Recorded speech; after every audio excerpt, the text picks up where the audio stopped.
Esto es Roundup, un herbicida para grandes trabajos. Este es el nuevo. Veo que en ese pone biodegradable. Es el antiguo. Ahora no lleva lo de biodegradable, así que ya no debe ser biodegradable. Es el mismo producto, no deben tener derecho a ponerlo ya. Seguro que no es biodegradable. Cuidado que no nos salpique en la cara. No, no, no. No soy un asesino. Estoy seguro de que esta soja Roundup Ready ya está lista para cosechar.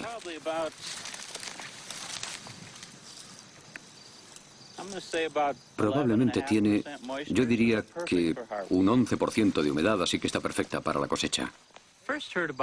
La primera vez que oí hablar de la soja Roundup Ready fue hace 8 años en una revista agrícola. Me pareció una innovación muy interesante. La soja contiene una proteína que ha sido introducida en la planta mediante manipulación genética que la hace resistente al Roundup. El Roundup se pulveriza sobre las plantas. Las ventajas son evidentes. Si busca en mis campos, no encontrará malas hierbas. Siga las instrucciones de empleo. Roundup no implica riesgo alguno para los seres humanos, animales domésticos y su medio ambiente. Marca registrada de Monsanto. Fabricado en Bélgica. Si ves caracoles, no los rocíes porque entonces no se podrán comer. Y ten cuidado con las fresas. Animo a todos los agricultores europeos a conocer la tecnología Roundup Ready. Francamente es muy buena para el medio ambiente.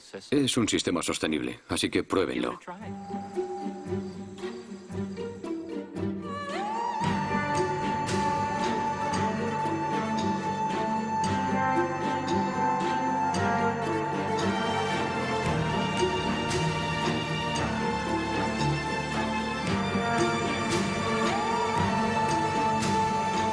El mundo según Monsanto.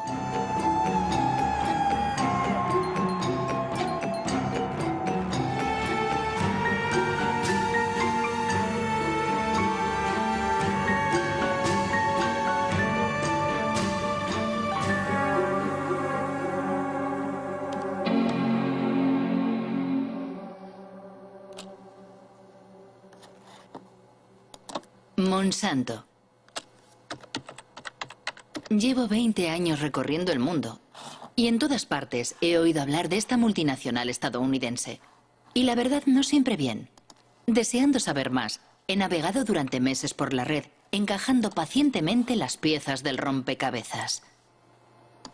En su página de internet, Monsanto se presenta como una empresa agrícola cuyo objetivo es ayudar a los agricultores a producir alimentos más sanos, reduciendo a su vez el impacto de la agricultura sobre el entorno. Su producto estrella es el Roundup, el herbicida más vendido en el mundo desde hace 30 años.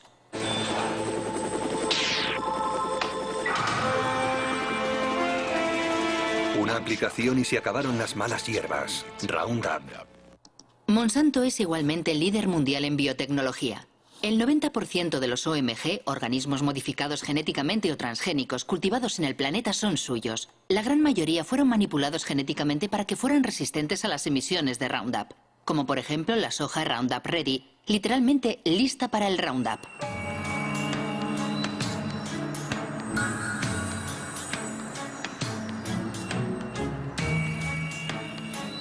Los transgénicos de Monsanto han invadido el mundo, pero nunca una aplicación agroindustrial había despertado tantas pasiones y polémicas. ¿Por qué? ¿Cuáles son los riesgos de los OMG? ¿Y puede el pasado de la empresa aclarar lo que realmente es o pretende ser en la actualidad? Fundada en 1901 en San Luis, en el estado de Missouri, Monsanto no ha sido siempre una empresa agrícola. Fue en primer lugar una de las mayores empresas químicas del siglo XX. La química trabaja para usted, al igual que Monsanto trabaja para usted. Monsanto. La química creativa hace maravillas para usted.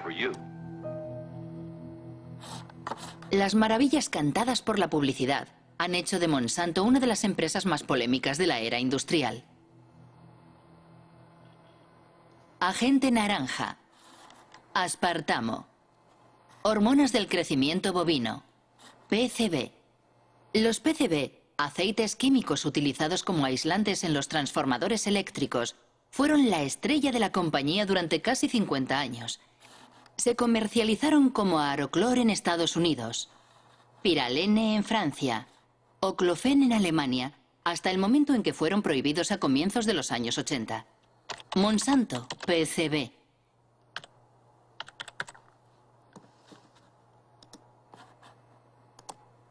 Un artículo de Washington Post de 2002. Monsanto ocultó durante décadas la contaminación por PCB. Ocurrió en Anniston, en el estado de Alabama.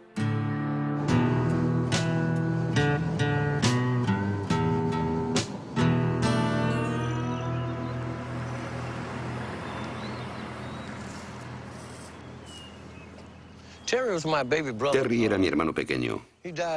Murió en 1971 de un tumor cerebral, cáncer de pulmón y una enfermedad coronaria. Tenía 16 años. En los últimos 3 años he perdido a la mayor parte de mis amigos. Murieron a causa de enfermedades como el cáncer, la diabetes, la hepatitis, todas enfermedades relacionadas con los PCB.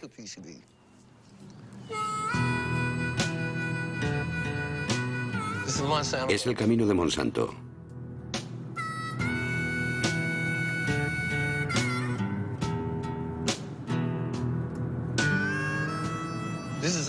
Aquí solo viven negros.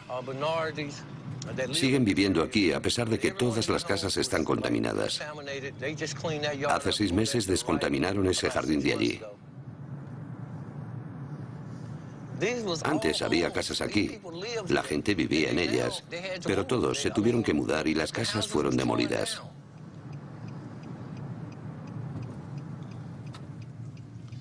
Esta es la casa donde murió mi hermano. Yo crecí en ella.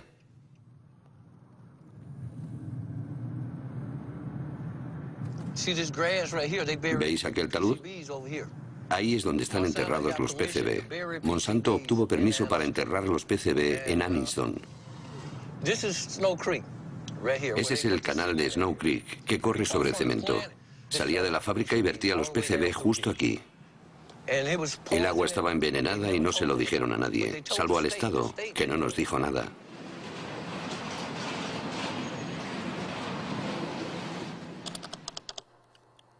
PCB, Monsanto sabía. ¿Pero qué sabía exactamente? Una organización de defensa del medio ambiente de Washington, dirigida por el ecologista Ken Cook, ha hecho públicos los archivos internos de la firma. La mayoría están clasificados como confidencial. Destruir después de leer. Un documento de 1937. La exposición a los PCB provoca efectos tóxicos en todo el organismo y erupciones cutáneas de tipo acné. 1961. Tras la ruptura de una tubería en una fábrica que usaba PCB, 2 obreros desarrollan síntomas de hepatitis. 1966. Científicos sueltan peces en el canal de Snow Creek. Todos mueren al cabo de 3 minutos y medio. Contaminación. Carta dirigida al responsable de ventas en 1970. Este documento resume toda la historia. Dice lo siguiente: no podemos permitirnos perder un solo $1 en ventas. Ocultaron el hecho de que estaban envenenando a sus vecinos de Anniston, porque no querían perder ni $1. Solo cuando los abogados de los vecinos de Anniston recurrieron a la justicia, Monsanto se vio obligado a divulgar estos documentos confidenciales. Así descubrimos lo que ellos sabían desde hacía mucho tiempo. Sabían la verdad desde el principio. Mintieron. Ocultaron la verdad a sus vecinos, a las autoridades gubernamentales. Y cuando finalmente informaron a las autoridades, estas, en lugar de ponerse del lado de los envenenados, protegieron a la compañía. Apoyaron a Monsanto. Es escandaloso, absolutamente imperdonable.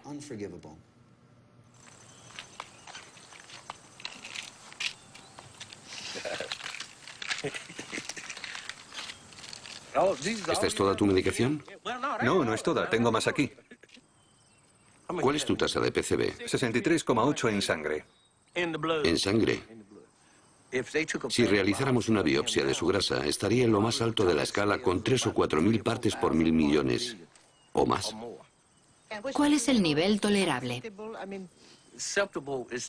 2 partes por 1.000 millones. Ese es el estándar mundial. Pero todos nosotros tenemos en la sangre y en el cuerpo más que en ningún otro lugar del mundo. ¿Es normal hablar del nivel de PCB aquí? Todos hablamos de ello porque es nuestra vida cotidiana. A veces se me acerca un niño y me dice, señor Baker, me han hecho los análisis y tengo 3 partes por 1.000 millones. ¿Cuánto tiempo me queda? Es una historia absolutamente terrible. ¿Pero qué piensan los científicos? En la red hay muchos artículos acerca de los efectos de los PCB en la salud humana. Uno de los mejores especialistas se llama David Carpenter. Él fue quien realizó los análisis a los habitantes de Anniston. Todos llevamos PCB en nuestro cuerpo. Los osos polares y los pingüinos tienen PCB. En el pasado se vertían los PCB solo en algunos lugares, pero con el tiempo han contaminado el aire y el agua. Ahora todo el planeta está contaminado por los PCB. Los PCB provocan numerosas enfermedades. La más conocida es el cáncer.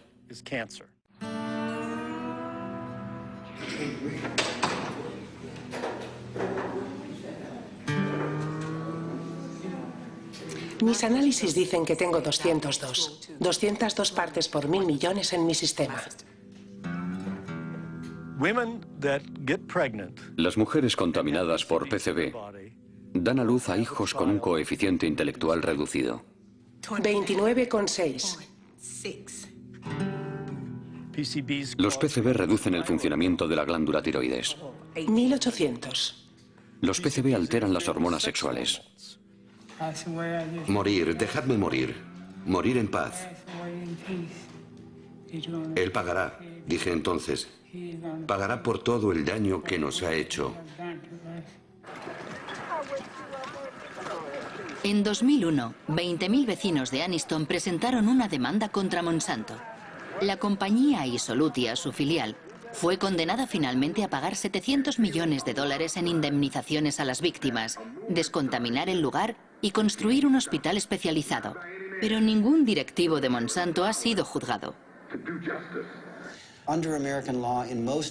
En el sistema jurídico americano, es muy infrecuente que los ejecutivos o directivos de la empresa sean considerados responsables penalmente. Sin embargo, tenemos la posibilidad de demandar a las empresas por la vía civil. Y tienen que pagar. En realidad, las indemnizaciones y los intereses que pagan décadas más tarde las empresas solo son una mínima parte de sus beneficios. Por lo tanto, resulta rentable guardar el secreto. Nos preguntamos qué secretos estarán ocultándonos ahora. Nunca podremos confiar en que una gran empresa como Monsanto nos diga la verdad sobre un producto o un problema de contaminación. Jamás. No podemos confiar en Monsanto, dice Ken Cook. Y si tomamos como ejemplo el Roundup, el herbicida favorito de los jardineros y agricultores, ¿qué es exactamente? Es el nombre comercial dado por Monsanto al glifosato, un herbicida no selectivo o total, porque destruye todas las plantas. Lanzado al mercado en 1974, obtuvo un éxito fulgurante porque Monsanto afirmó siempre que era biodegradable y bueno para el entorno. Le presentamos Roundup, el primer herbicida biodegradable. Destruye las malas hierbas desde el tallo a las raíces y no contamina la tierra ni el hueso de Rex. Roundup, el herbicida con el que da gusto quitar las malas hierbas. Roundup, biodegradable. Ken Cook tiene razón. La empresa ha sido condenada 2 veces por publicidad engañosa. La primera en Nueva York, en 1996. La segunda en Francia, el año pasado. Los jueces consideraron que las menciones biodegradable, deja el suelo limpio y respeta el medio ambiente eran mensajes publicitarios engañosos. Más aún considerando que según los estudios realizados por el propio grupo Monsanto, solo se consigue un nivel de degradación biológica del 2% después de 28 días. He ahí la razón por la que biodegradable ha desaparecido recientemente de los bidones. Pero eso no es todo. Numerosos estudios científicos demuestran que el Roundup es altamente tóxico. Un ejemplo, el Roundup provoca alteraciones en la división celular. Un estudio del profesor Robert Bellet.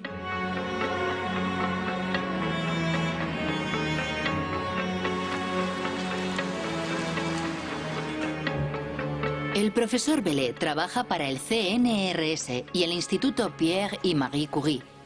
Ha estudiado los efectos del Roundup sobre óvulos fecundados de erizos de mar. La gran sorpresa fue que el Roundup afectaba a la división celular.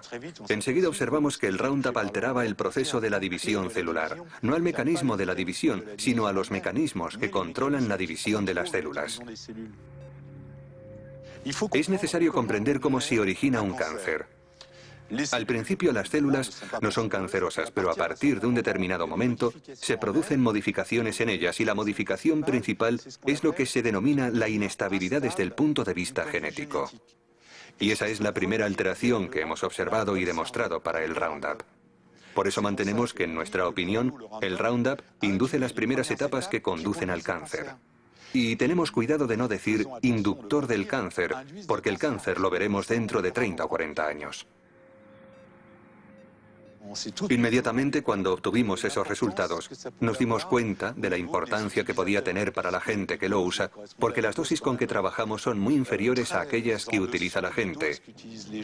Y pensamos, rápido, es necesario alertar lo antes posible y de la mejor forma posible a la opinión pública. Y para hacerlo pensé que lo mejor sería dirigirme a mis superiores y me sorprendió un poco, la verdad, muchísimo, cuando me sugirieron o incitaron vehementemente a que no hiciera públicos los resultados porque detrás estaba la cuestión de los transgénicos. Es una historia increíble. Se ha ocultado la toxicidad del Roundup para proteger el desarrollo de los transgénicos. Remontémonos al inicio de la historia de los transgénicos. Según la página web de Monsanto, la soja Roundup Ready fue el primer cultivo transgénico autorizado en Estados Unidos en 1996. Sus productores están agrupados en la ASA, la Asociación Americana de la Soja, cuya dirección puede encontrarse en la página de Monsanto. John Hoffman, su vicepresidente, es un defensor incondicional de la biotecnología. En primavera, hacia el 1 de mayo, fumigo una vez con Roundup para matar las malas hierbas. Y después, 6 o 7 semanas más tarde, hago una segunda aplicación. Y eso es suficiente para todo el año. Antes de que existiera el método Roundup Ready, los campos estaban llenos de malas hierbas. Teníamos que buscarlas y arrancarlas con las manos. Era mucho trabajo. El sistema Roundup Ready me permite ahorrar tiempo y dinero. Aparentemente, la nueva maravilla de Monsanto lo tiene todo para seducir a los agricultores. Pero ¿cómo funciona? ¿Cómo puede sobrevivir la soja a las emisiones de Roundup? Esto es una célula de soja. El corazón de la célula, el núcleo, contiene su ADN, la estructura genética de la soja. Para crear su transgénico, Monsanto atravesó la frontera entre las especies. Sus investigadores han seleccionado un gen procedente de una bacteria que le hace resistente al Roundup. El gen se fija a partículas de oro microscópicas que se bombardean sobre las células de soja con un cañón de genes. El gen penetra en el ADN y fabrica una proteína que permite a la planta resistir al Roundup. Cuando el herbicida es pulverizado, mata a todas las malas hierbas excepto a la soja. A decir verdad, es una extraordinaria hazaña tecnológica. Pero igualmente, la soja destinada a ser fumigada por un potente herbicida terminará en el plato del consumidor. Imaginamos que, por lo tanto, fue cuidadosamente estudiada antes de su comercialización. ¿Quién era el ministro de Agricultura en la época? Dan Glickman, ministro de Bill Clinton entre los años 1995 y 2000.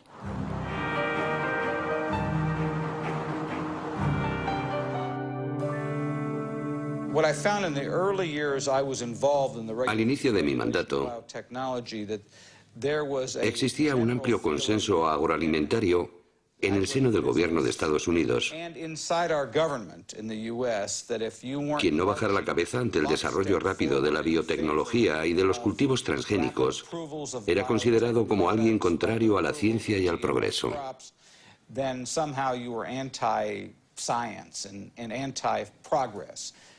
Sinceramente, pienso que deberíamos haber hecho más pruebas.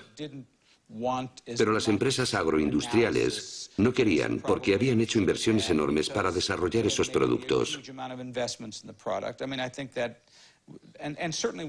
Y como responsable del organismo regulador de la agricultura, sufrí muchas presiones para que, digámoslo así, no fuera demasiado exigente.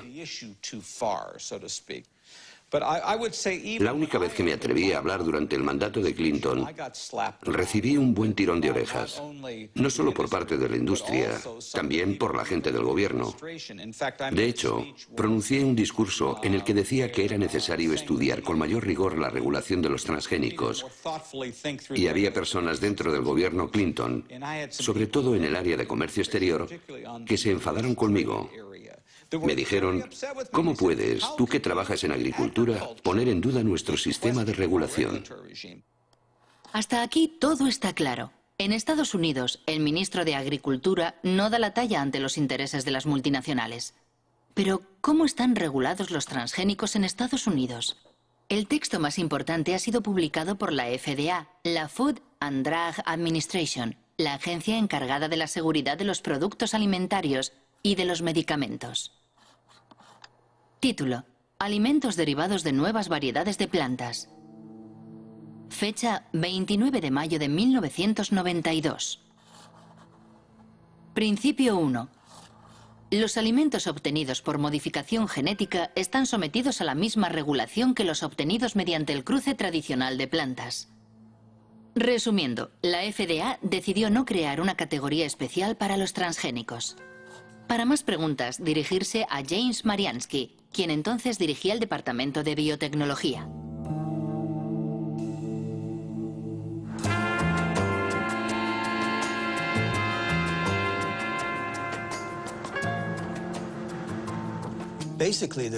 Básicamente, el gobierno tomó la decisión de no crear leyes nuevas.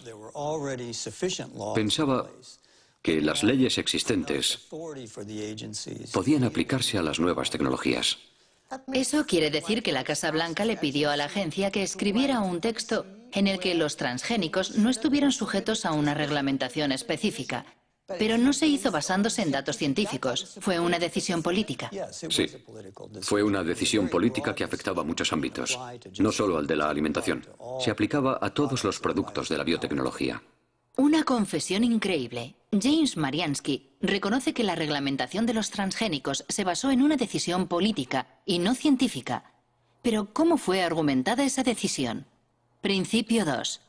Los componentes de los alimentos resultantes de una planta genéticamente modificada serán los mismos o similares sustancialmente a aquellos que se encuentran comúnmente en los alimentos.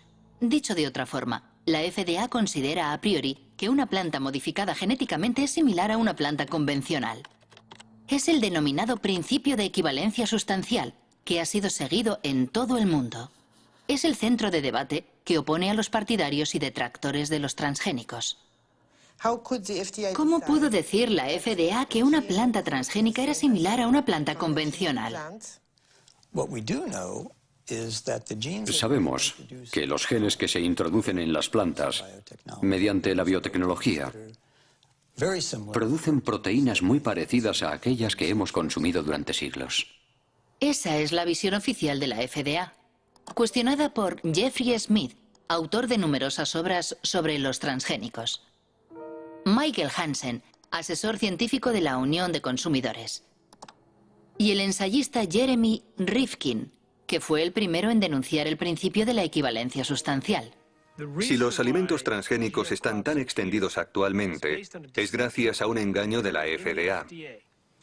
Ellos afirman que estos alimentos no son diferentes. Utilizan la expresión equivalencia sustancial o no considerablemente diferentes, lo cual traducen como generalmente reconocido como seguro o GRAS. Normalmente, para que algo sea considerado GRAS, es necesario que se apoyen numerosos estudios y que existe un amplio consenso en el seno de la comunidad científica. Con los alimentos transgénicos no ha existido ni lo uno ni lo otro. La FDA decía, si se introduce un gen en una planta, ese gen es ADN. Dado que consumimos el ADN desde hace mucho tiempo, podemos por lo tanto concluir que esa planta es GRAS. Nuestro punto de vista era que los genes debían ser considerados aditivos alimentarios.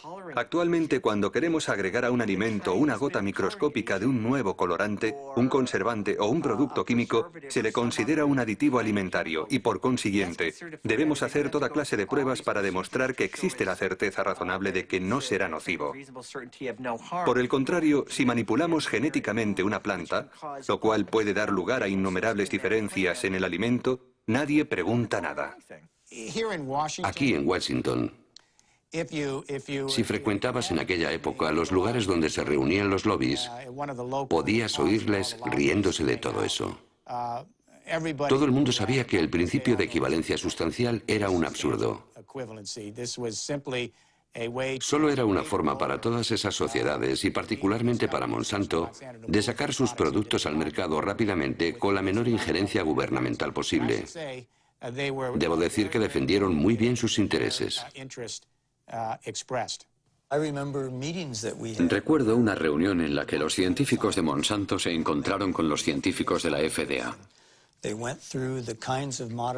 Hablaban de las modificaciones que provocaban sus trabajos y le preguntaban al FDA cómo iba a regular esos productos.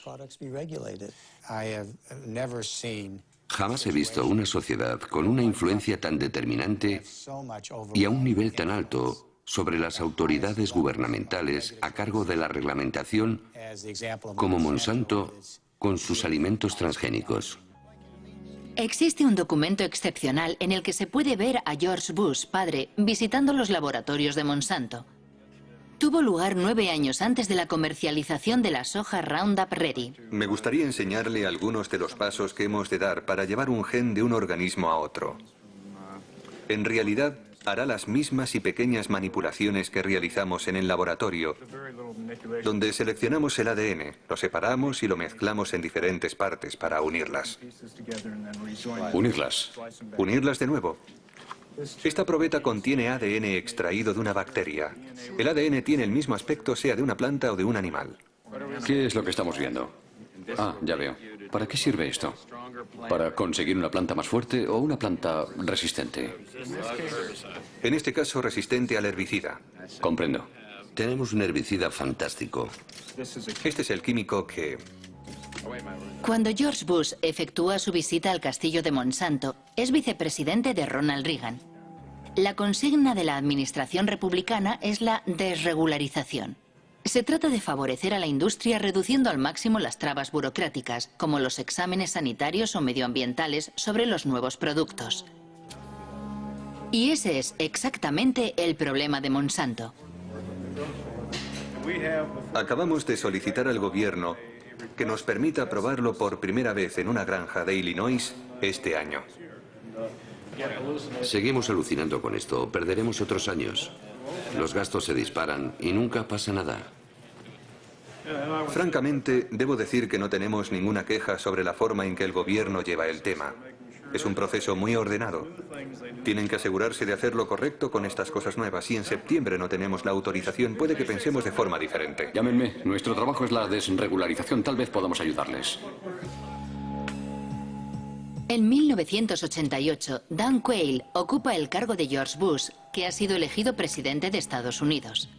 4 años después, el nuevo vicepresidente hace pública la política del gobierno estadounidense relativa a los transgénicos, conforme a los deseos de Monsanto. Damos este paso como parte de la iniciativa presidencial de eliminación de reglamentación, ahora en su segunda fase. Estados Unidos ya es el líder mundial en biotecnología y queremos que siga siéndolo. Solo en 1991 la industria de la biotecnología ha supuesto 4.000 millones de dólares. Esperamos que alcance los 50.000 millones de dólares en el año 2000. siempre que impidamos la proliferación de una regulación innecesaria. ¿Cree que fue una conspiración? La palabra conspiración es un poco fuerte, pero desde el punto de vista de la empresa, sin duda fue un asalto al poder. Enseguida, un tal Michael Taylor se convirtió en el administrador adjunto de la FDA, justo en el momento en el que se estaban redactando las normas de los alimentos transgénicos. ¿Quién es Michael Taylor? En Internet solo hay una imagen de ese hombre oscuro. Actualmente dirige la Fundación Recursos para el Futuro.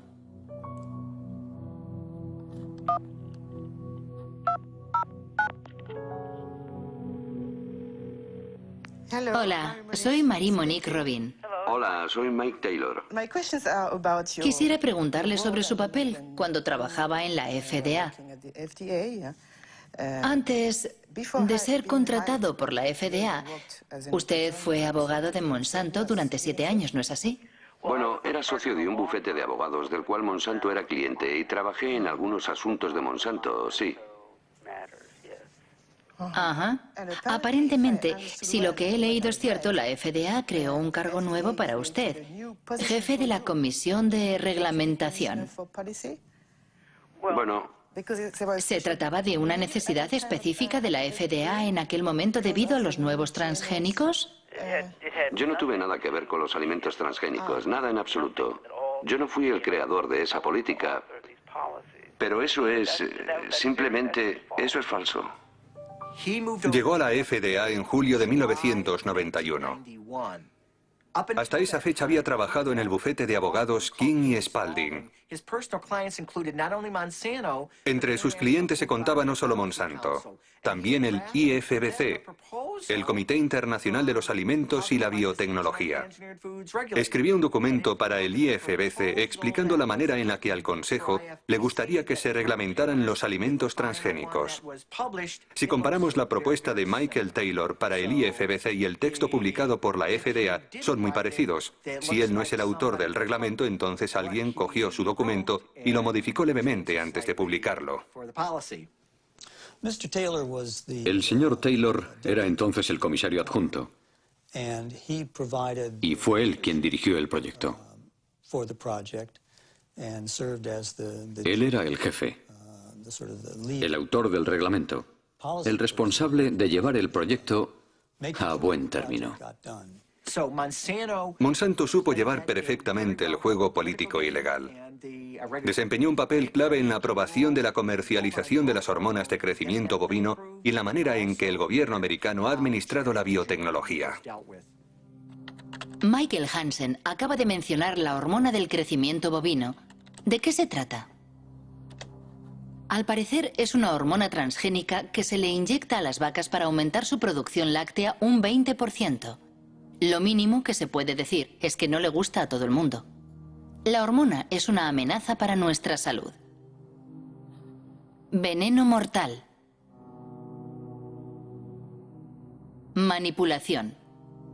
Bautizada como RBGH, hormona recombinante de crecimiento bovino, el producto es comercializado por Monsanto desde 1994 con el nombre de Posilac.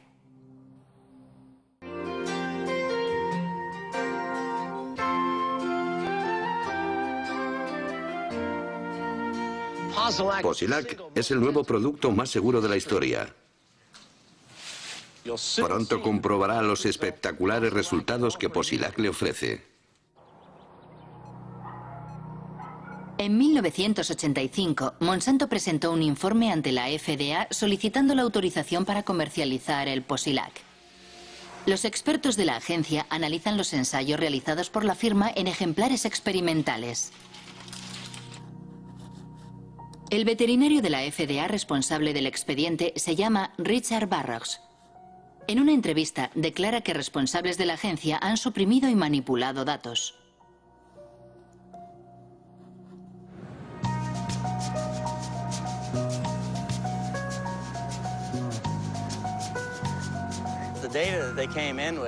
Los datos científicos que la empresa enviaba no tenían en cuenta las necesidades de los productores de leche. A saber, 2 cuestiones clave. Enfermedades como la mastitis, es decir, la infección de las ubres, y los problemas de reproducción. Cuando vi que faltaban aquellos datos, les dije, chicos, tenéis que recoger más información. Eso les retrasó de 2 a 3 años. ¿Informó a la FDA de sus preocupaciones? Poco a poco me fueron marginando. Mi jefe puso a sus colaboradores a cargo del expediente y yo tuve cada vez menos acceso a los datos, incluidas cosas que había pedido personalmente, como los estudios sobre la mastitis. Me convertí en un obstáculo, así que decidieron eliminarme y apartarme del trabajo. Hasta que finalmente me despidieron. Me acompañaron hasta la puerta y allí se terminó todo para mí. ¿Recibió amenazas? Sí, de los abogados de Monsanto. Cuando recurrí mi despido ante la justicia, ellos le dijeron a mi abogado que me denunciarían si revelaba secretos de la empresa para mi defensa.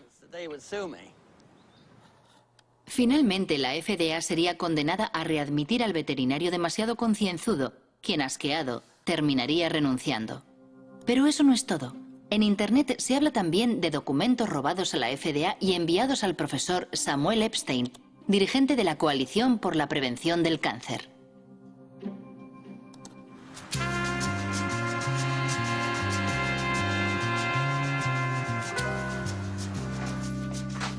En 1990, el profesor Epstein publica un artículo en The Milkweed, una revista de referencia especializada en leche que dirige el periodista Pete Hardin. Una primicia basada en documentos secretos que los dos hombres investigaron minuciosamente.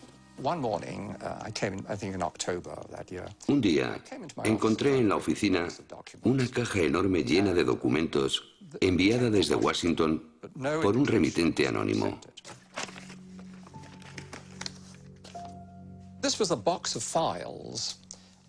La caja contenía todos los datos de los estudios veterinarios que Monsanto había enviado a la FDA desde hacía 6 años. Una auténtica maravilla. La mayor parte de los documentos son originales, con la frase información interna y confidencial que no puede ser reproducida, revelada o enviada fuera de la empresa sin la debida autorización. Justo lo que un periodista de investigación desea publicar.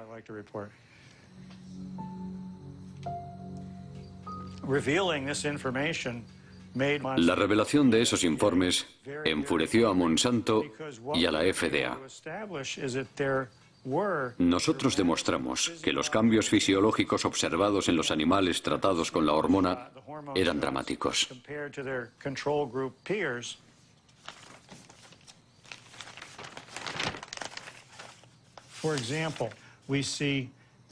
Por ejemplo, el ovario izquierdo de las vacas que habían recibido la hormona sintética es un 34% más grande.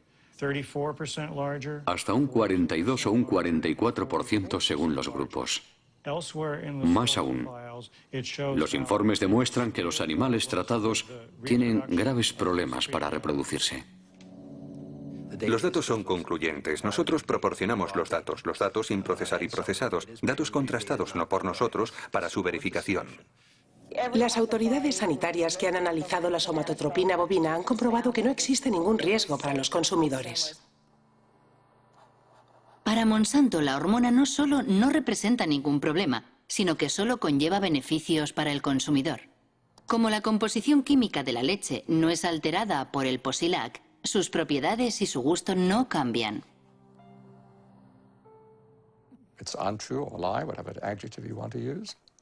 No es verdad, es mentira. Es un producto muy diferente por muchas razones. En primer lugar, como las vacas sufren de mastitis a menudo, hay pus en la leche.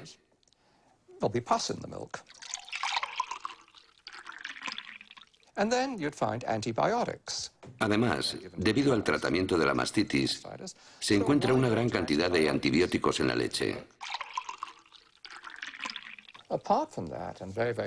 Por último, se ha observado un aumento importante del llamado IGF-1, el factor insulina de crecimiento. Desde los años 80, unos 60 estudios han demostrado que existe una relación directa entre un nivel elevado de IGF-1 y el cáncer de mama, de colon y de próstata. Es una historia absolutamente asombrosa. ¿Hubo otros países que autorizaran la RBGH? Al parecer, la hormona fue prohibida en Europa y Canadá. En Canadá también. La Agencia de la Salud de Canadá suele calcar sus decisiones de la FDA. RBGH. Escándalo en Santé, Canadá. Monsanto acusado de intento de soborno. En octubre de 1998, 3 científicos de Santé, Canadá, declararon ante una comisión del Senado por oponerse a la comercialización de la hormona transgénica. El escándalo ha sido descubierto por el Dr. Steve Kopra, un whistleblower, en inglés, alguien que da la voz de alarma.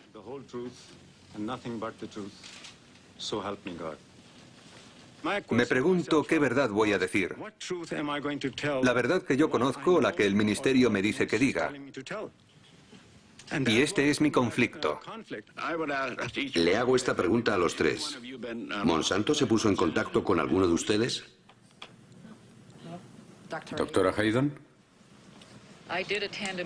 Asistí a una reunión en 1989-90 con representantes de Monsanto y el doctor Drennan, mi superior, y también el doctor Messier. La compañía nos ofreció de 1 a 2 millones de dólares. No sé lo que sucedió después, pero mi director dijo después de la reunión que iba a presentar un informe sobre lo ocurrido a sus superiores. ¿Cómo reaccionó Monsanto? Bien, Monsanto no negó que hubiera ofrecido 2 millones de dólares durante aquella reunión. Después dijeron que había sido una propuesta para hacer más investigaciones en Canadá sobre la vaca canadiense. En cualquier caso, el resultado es que la hormona transgénica no ha sido autorizada en Canadá. Tras las revelaciones de Canadá, el Parlamento Europeo la prohibió para siempre. Después, de repente, Margaret Haydon, Gerard Lambert y yo fuimos despedidos por desobediencia. ¿Fueron despedidos? Sí, nos despidieron y llevamos el asunto a los tribunales. No a la hormona del crecimiento bovino. En Estados Unidos, el Congreso había abierto también una investigación a petición de los detractores de la hormona transgénica. Entre otras cosas, denunciaban la prohibición de etiquetar la leche según su origen, lo cual impedía elegir a los consumidores. Curiosamente, la investigación nunca concluyó. La hormona de crecimiento bovino BGH es una prueba de la aceptación de la ingeniería genética por el consumidor. ¡A la basura! ¡A la basura! ¡A la basura!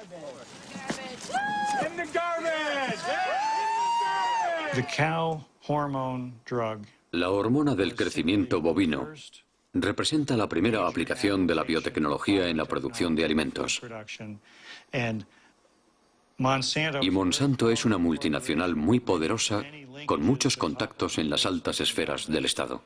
Para el gobierno federal, el desarrollo de la biotecnología supone una apuesta tan importante que prefiere ignorar estas cuestiones, digamos secundarias, que son la salud de las vacas o de los consumidores. La razón por la cual la FDA ha autorizado la comercialización del RBGH es que numerosos antiguos empleados de Monsanto ocupan puestos clave en la FDA. Entraron en la agencia para conseguir que ésta aprobara el producto. Es lo que llaman las puertas giratorias, con un efecto de doble hélice. Puertas giratorias. Sí, las puertas giratorias. No solo en agricultura hay puertas giratorias. Las hay en muchos sectores. Donald Rumsfeld fue director general de Shell, una filial de Monsanto. El antiguo embajador estadounidense de Comercio Exterior, Mickey Cantor, fue consejero de administración de Monsanto. Clarence Thomas, juez de la Corte Suprema, trabajó para Monsanto. Monsanto, puertas giratorias, en francés las sillas musicales. Estado de la cuestión no exhaustivo en 1999. Linda Fisher pasa de la EPA a la Agencia de Protección Ambiental a Monsanto. Michael Friedman de la FDA a Monsanto. Marshall Hale y Josh King de la Casa Blanca a Monsanto. Margaret Miller de Monsanto a la FDA. William D. Ruckelshaus de la EPA a Monsanto. Sin olvidar a Michael Taylor, que ha hecho varias veces el camino de ida y vuelta. Una vez terminada su misión en la FDA, ¿fue nombrado vicepresidente de Relaciones Públicas de Monsanto? Sí. ¿Para usted no existe el conflicto de intereses? No. No. Y de nuevo, las reglas son las reglas. Y yo jugué según las reglas. Considero que en términos de aceptación pública ha sido un error tras otro. Cuando intentas tener una estrategia para que el público comprenda y acepte una nueva tecnología, el hecho de que la primera aplicación esté relacionada con la leche de la cual producimos más de la que necesitamos, ayuda a crear un clima de... Sospecha. Sospecha. Creo que la idea de que las compañías no estén obligadas en todos los casos de alimentación transgénica a contar con la autorización de la FDA, a diferencia de lo que ocurre en Europa, creo que eso, para la confianza del público, desde la perspectiva del consumidor, no es un sistema suficiente. Personalmente dije que el Congreso debía cambiar la ley. El Congreso debería crear un sistema de notificación obligatorio que asegure que todos los productos sean supervisados por la FDA y que la FDA certifique la seguridad de todos los productos. Una declaración sin duda muy interesante. Al parecer, Michael Taylor se arrepiente de la normativa que él mismo firmó en 1992. ¿Qué pensaban los científicos de la FDA? ¿Existía un consenso sobre la regulación de los transgénicos? Documentos internos demuestran que la agencia ignoró las inquietudes de sus propios científicos. Firmado Steven Drucker.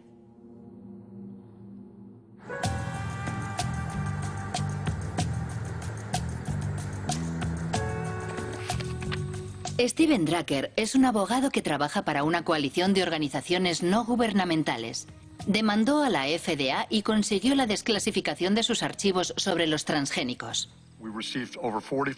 Recibimos más de 44.000 páginas que revelaban que la FDA lleva mintiendo al planeta al menos desde 1992.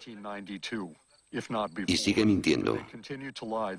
Finge que el principio de equivalencia sustancial entre los alimentos transgénicos y las plantas convencionales está basado en un amplio consenso en el seno de la comunidad científica y que numerosos datos científicos lo demuestran. Esas dos afirmaciones son mentiras flagrantes. Por ejemplo, el doctor Luis Privil, del Departamento de Microbiología de la FDA, ha escrito: hay una enorme diferencia entre los efectos inesperados que pueden provocar las plantas tradicionales y los alimentos transgénicos.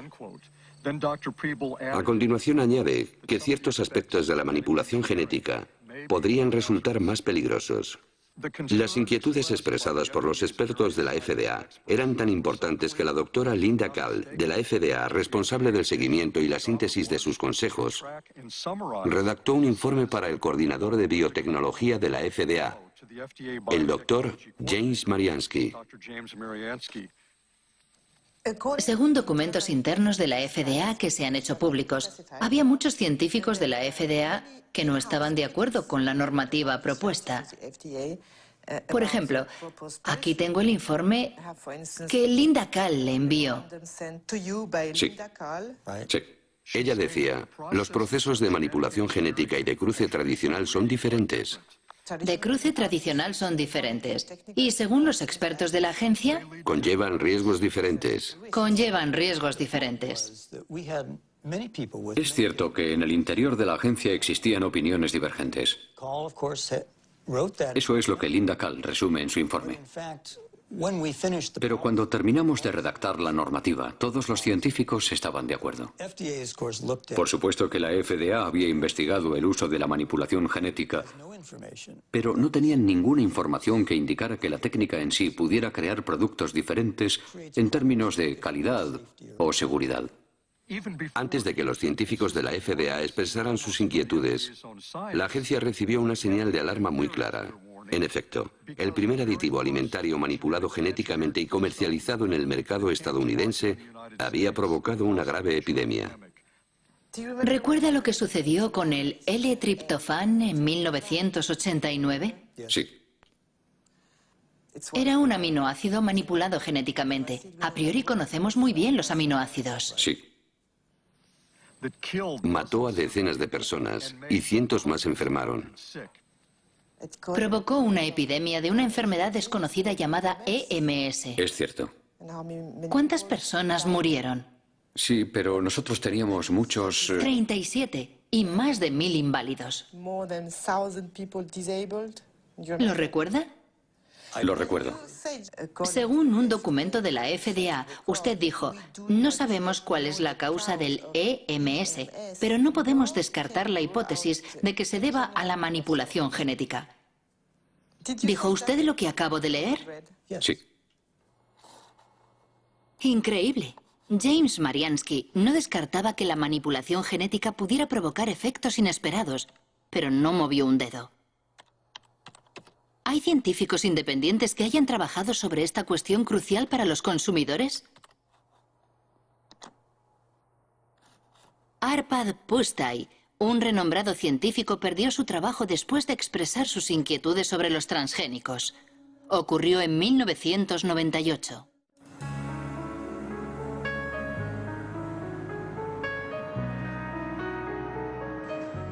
Arpad Pusztai trabajaba para el Instituto Rowlett, en Escocia, y había dirigido un estudio sobre las patatas transgénicas por encargo del Ministerio de Agricultura.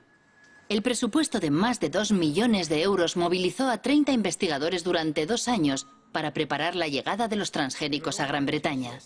Todos estábamos entusiasmados. Yo estaba entusiasmado. El ministerio pensaba que si hacíamos ese estudio, examinando todos los aspectos, aquello serviría de apoyo a los alimentos transgénicos. Cuando llegara el momento de comercializar los productos, podrían decir que el mejor laboratorio de nutrición europeo había comprobado que no existía ningún problema. Arpad Pusztai es especialista en lectinas. Son proteínas que tienen una función insecticida y que protegen a las plantas contra los pulgones. Los científicos del Instituto Rowlett crearon patatas resistentes al pulgón insertando un gen del narciso de las nieves que produce la famosa lectina. Antes, habían verificado que las lectinas, en su estado natural, no son peligrosas para la salud. Las patatas transgénicas fueron probadas en ratas. Constatamos 2 efectos. En primer lugar, la proliferación de células en el estómago, lo cual no es bueno. Yo no digo que sea canceroso, pero puede facilitar el desarrollo de tumores causados por los productos químicos.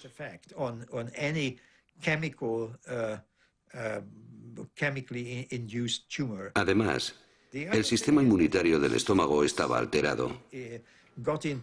No sabemos si eso es bueno o malo, pero en cualquier caso, el organismo trataba a las patatas como cuerpos extraños.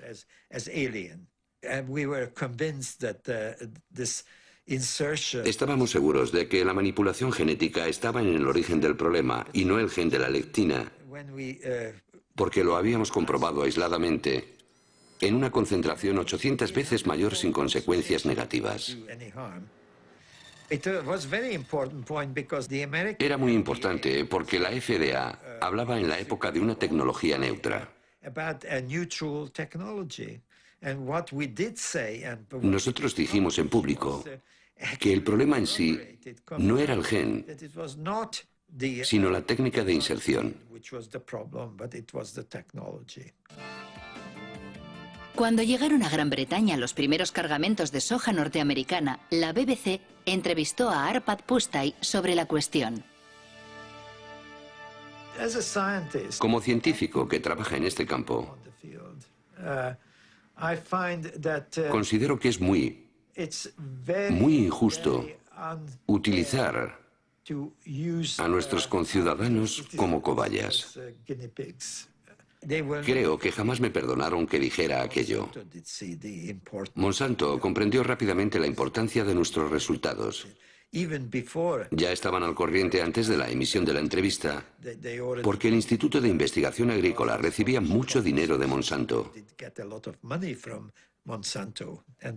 Comprendieron rápidamente las consecuencias de nuestro estudio. A la mañana siguiente de la emisión de la entrevista, Arpad Pusztai es despedido y su equipo de investigación disuelto. El profesor Stanley Ewen, un renombrado histólogo, era el encargado de estudiar el impacto de las patatas transgénicas en los órganos de las ratas. Desde aquel incidente no se hace ninguna ilusión sobre la independencia de la ciencia. Yo estaba extraordinariamente enfadado y muy alterado. Era como si el suelo hubiera desaparecido bajo mis pies. ¿Qué era lo que había pasado? También desacreditaron a Stanley. No solo a Arpad y a mí. Stanley fue jubilado y desacreditado en la universidad. ¿Es verdad? Sí. Sí. Fue muy duro. El lunes nuestro trabajo era formidable. El martes merecía estar en la basura. Yo tenía una ligera idea de lo que había podido ocurrir, pero no pude confirmarlo hasta hace algo menos de 8 años. Estaba en una cena, y en la mesa, a mi lado, había alguien del Instituto Rowett llamado Dataroi. En cierto momento le dije, es horrible lo que le pasó a Arpad, ¿verdad? Y él me respondió, sí, pero ¿no sabías que Downing Street llamó 2 veces al director? Entonces comprendí que había algo supranacional en todo este asunto. El despacho de Tony Blair había recibido presiones para detener nuestro trabajo porque los norteamericanos pensaban que podría crearle problemas a su industria biotecnológica. El caso de Arpad Pusztai provocó un rechazo masivo a los alimentos transgénicos en Gran Bretaña, apoyado por Greenpeace. Hasta tal punto que un año después, Robert Shapiro, presidente de Monsanto, aceptó participar en una teleconferencia organizada por la Asociación Ecologista. Es el único documento filmado que existe del antiguo presidente que había inclinado la compañía al área de la biotecnología lanzando un nuevo lema: alimento, salud y esperanza. Monsanto hizo grandes esfuerzos para imponer sus productos en todos los ámbitos con el apoyo pleno de las multinacionales fabricantes de alimentación, distribuidores, empresas de comunicación, agencias estatales e incluso gobiernos. No se comportan como una empresa que ofrece vida y esperanza, sino como matones que intentan imponer sus productos. Sí, soy un matón, pero me parece que no soy un matón con éxito. Me gustaría empezar señalando que la biotecnología es una herramienta. La biotecnología en sí misma no es ni buena ni mala. Puede usarse bien o muy mal. Los productos que están en el mercado han sido comprobados por los órganos de vigilancia que la sociedad ha establecido con el fin de asegurar no solo su seguridad, también la seguridad medioambiental de estos productos.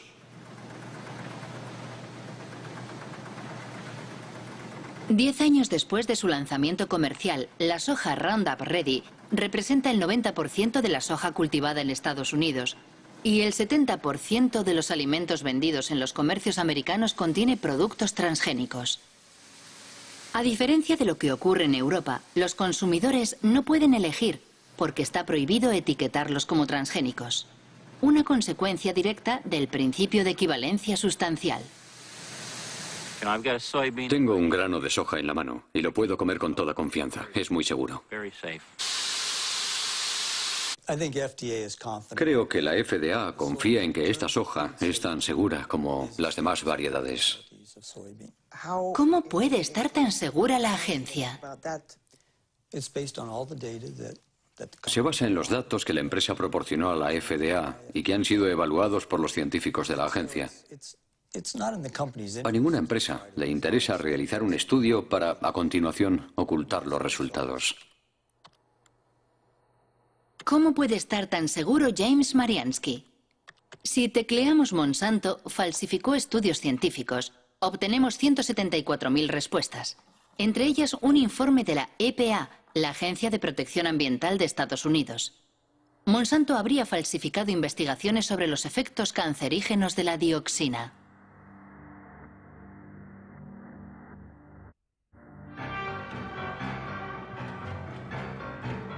La historia comienza en Nitro, en una fábrica de Monsanto que fabrica un potente herbicida denominado 245T. En 1945, una explosión provoca efectos inesperados. 228 obreros desarrollan una enfermedad muy desfigurante, el cloracné. La causa es la dioxina, un subproducto altamente tóxico que contiene el 245T.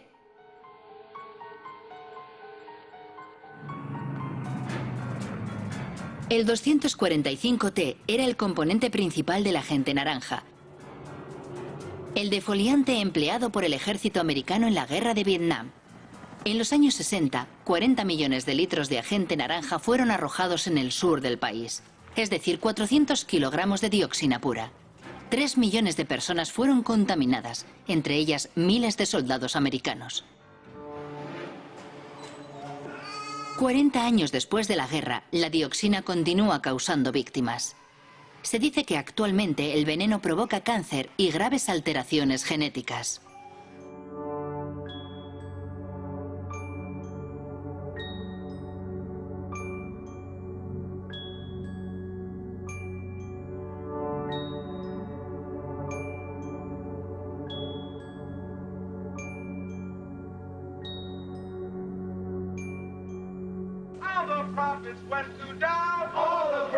En 1978, cuando los veteranos de guerra estadounidenses demandaron a los fabricantes del agente naranja, exigiendo una indemnización, Monsanto financia 3 estudios sobre los efectos a largo plazo de la dioxina. La compañía pagó a científicos para que compararan el estado de salud de los trabajadores afectados 30 años antes en el accidente de la fábrica de nitro, con el de los trabajadores no afectados. 2 personas conocen muy bien ese estudio. William Sanjur, que dirigía el Departamento de Residuos Tóxicos de la Agencia de Protección Ambiental, y Gerson Smoger, el abogado defensor de los veteranos de la guerra de Vietnam. En 1990, la doctora Kate Jenkins, una de mis colegas en el EPA, elaboró un informe alegando que ciertos estudios realizados por Monsanto eran incorrectos. Si hubieran sido realizados correctamente, los resultados habrían sido los opuestos a los obtenidos por Monsanto. Sus estudios demostraban que la dioxina no es un agente cancerígeno para el hombre. Tenían los datos de las investigaciones y manipularon su interpretación para llegar a la conclusión que querían. Una investigación jamás se hace así, jamás. Pero así fue como consiguieron lo que querían. Más tarde descubrimos que había 5 personas con cáncer, que en uno de los estudios habían sido registradas como expuestas a la dioxina. En el otro estudio, esas mismas 5 personas eran presentadas como no expuestas. Al introducir esas 5 personas en el grupo de no expuestas, provocaban la impresión de que había los mismos casos de cáncer en ambos grupos. De esa forma llegaban a la conclusión de que no había ninguna diferencia. Fue así como miles de veteranos de guerra vieron rechazada su demanda de una indemnización por haber sido expuestos al agente naranja. Esos estudios afectaron a toda la legislación en Estados Unidos durante 7 o 9 años. Como Kate Jenkins era una buena científica y una buena empleada de la EPA, y una persona valiente, dicho sea de paso, envió un informe al Consejo Científico de la EPA solicitando que se examinaran de nuevo esos estudios para comprobar su metodología. De hecho, jamás se ha investigado a Monsanto. Nadie investigó esos 2 estudios, nadie. La única investigación que se llevó a cabo fue sobre Kate Jenkins, la persona que dio la voz de alarma. Su vida se convirtió en un infierno. La acosaron, la obligaron a cambiar de trabajo, la persiguieron. ¿Cree a Monsanto cuando dicen que sus transgénicos no representan ningún problema para la salud? No me creo ni una palabra de lo que dice esa empresa, nada. Todo lo que dicen debe ser minuciosamente verificado por personas independientes, con la condición de que sean competentes y realmente independientes. Efectivamente, para demostrar la inocuidad de la soja Roundup Ready, Monsanto realiza un estudio que se publicó en 1996 en una revista científica importante. Supuestamente, medía los efectos de la soja transgénica sobre la salud de los animales, en especial sobre las ratas.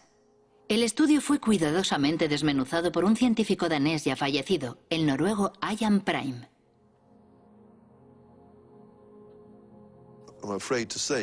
Para mí, este estudio tiene muy poco valor. Resulta decepcionante, sobre todo sabiendo que sirvió de base al principio de equivalencia sustancial. Hay cosas sorprendentes. Por ejemplo, esta frase: los estudios sobre la alimentación de los animales nos proporcionan la seguridad parcial de que no hay cambios importantes. ¿Cómo que parcial? Eso no es suficiente. Yo quiero el 100% de seguridad. Por ejemplo, en la página 723 se puede leer: salvo por su coloración más marrón, los hígados parecían normales durante la autopsia. ¿Cómo se puede decir eso sin estudiar el interior del hígado? Sin estudiar las muestras al microscopio para ver si no hay diferencias. Además, usaron ratas viejas. Cuando se quieren ocultar los problemas, no hay nada mejor que coger animales adultos, porque son los jóvenes los que permiten observar si se ha producido alguna modificación. Podemos afirmar que se trata de mala ciencia, porque proporcionan muy pocos datos. ¿Intentó conseguir los datos originales del estudio sobre las ratas? Yo no, pero un colega sí. Fue muy largo y frustrante, porque tuvo que ir de despacho en despacho. Y finalmente, la respuesta fue negativa. Si no hay nada que ocultar, no debería ser un problema. Los datos deberían estar a disposición de todo el mundo para que se pueda trabajar con ellos. Pero cuando vemos que se ocultan los datos, todos sospechamos. Nos preguntamos por qué los ocultan así. De cualquier forma, una cosa es segura. Fue gracias a esos estudios insuficientes por lo que los transgénicos de Monsanto invadieron el mundo, principalmente América del Norte y del Sur, Asia y Australia. En 10 años los cultivos transgénicos se han extendido por más de 100 millones de hectáreas. El 70% son resistentes al Roundup y el 30% restante ha sido manipulado genéticamente para fabricar un insecticida denominado BT. Desde 2001, la compañía publica un documento titulado The Pledge, la promesa, una especie de carta ética en la que intenta responder a sus detractores justificando sus prácticas.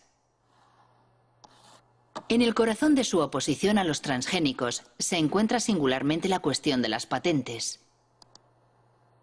Eso que Monsanto llama sus derechos de propiedad intelectual, que deben proteger sus inversiones.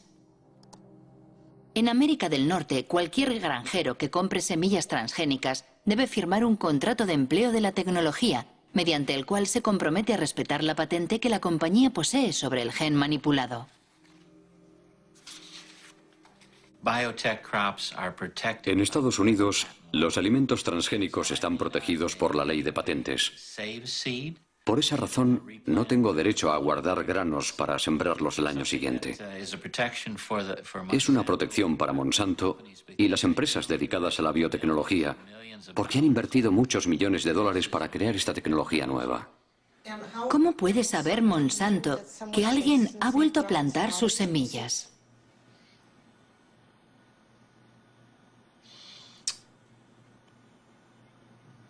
No sé responder a esa pregunta.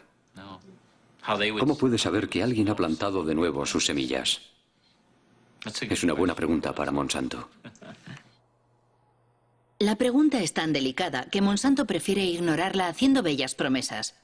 En el caso de que aparecieran variedades que nos pertenecen de forma no intencionada en las tierras de un agricultor, nos comprometemos a encontrar una solución que satisfaga tanto al agricultor como a nosotros.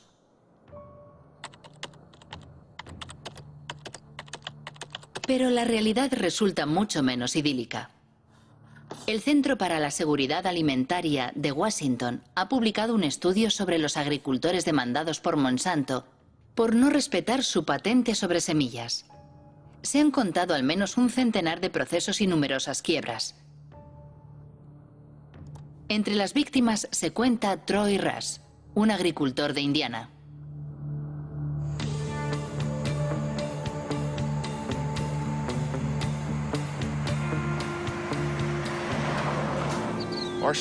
Nuestra historia comienza en 1999. Un caballero, y no es el término más apropiado, se presentó en la granja de mis padres. Dijo que era un detective privado contratado por Monsanto. Nos dijo que estaba investigando a agricultores sospechosos de haber guardado una parte de sus semillas. Nos preguntó directamente si ese era nuestro caso. Le contestamos que no, y le enseñamos las facturas de compra de herbicidas y grano. Incluso le dimos las direcciones de los vendedores para que lo comprobara personalmente, pero declinó nuestra invitación. Después de aquel incidente, Monsanto demandó a mi familia. Monsanto presentó documentos que, supuestamente, eran análisis de muestras recogidas en nuestra granja. Para obtener las muestras, Monsanto tuvo que entrar en nuestras tierras sin autorización y robarlas. Recuerdo que aquel año habíamos plantado 200 hectáreas de soja Roundup Ready. Era un contrato que teníamos con un productor de semillas para producir simiente. El contrato era muy preciso porque indicaba dónde íbamos a sembrar. Era muy fácil de comprobar y todo el mundo lo sabía. ¿Por qué negociaron un acuerdo amistoso con Monsanto? Al cabo de 2 años y medio, la familia estaba completamente destrozada a causa del estrés. Sus acciones amenazaban el trabajo de 5 generaciones. Si Monsanto hubiera ganado, lo habríamos perdido todo. Y ellos se lo habrían quedado todo. Todo. Buenos días. Buenos días, señor. ¿Cómo estás hoy, Troy? Bien, ¿cómo estás? ¿Cómo va todo? Bien. Troy Rush y David Runyon cultivan soja tradicional. Los dos han sido víctimas de lo que en Estados Unidos llaman la policía de los genes. Creada por Monsanto para imponer su ley en los campos, la policía de los genes siembra el terror en el campo norteamericano, donde se denuncian los métodos totalitarios de un mundo dominado por los transgénicos. Troy, me gustaría que vieras unas fotos. Mira lo que hice para impedirles que volvieran a entrar en mis tierras.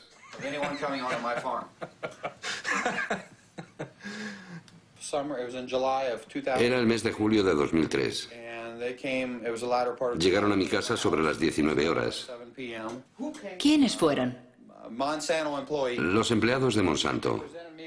Me enseñaron su tarjeta de visita y me hicieron algunas preguntas sobre mis cultivos de soja, de maíz y sobre dónde vendía mi cosecha. Les dije, vale, se acabó la conversación. Las patentes lo han cambiado todo. Han destruido la confianza que existía entre vecinos. Personalmente, solo hablo y tengo amistad con 2 agricultores. ¿De verdad tienen miedo los agricultores? Por supuesto que tienen miedo. Es imposible defenderse de esa compañía. Han creado una industria cuyo único objetivo es destruir las vidas de los agricultores. Todo el mundo tiene miedo.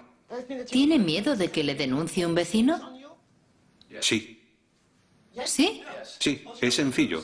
Solo hay que marcar el 1-800 Monsanto. No, perdón, 1-800 Roundup.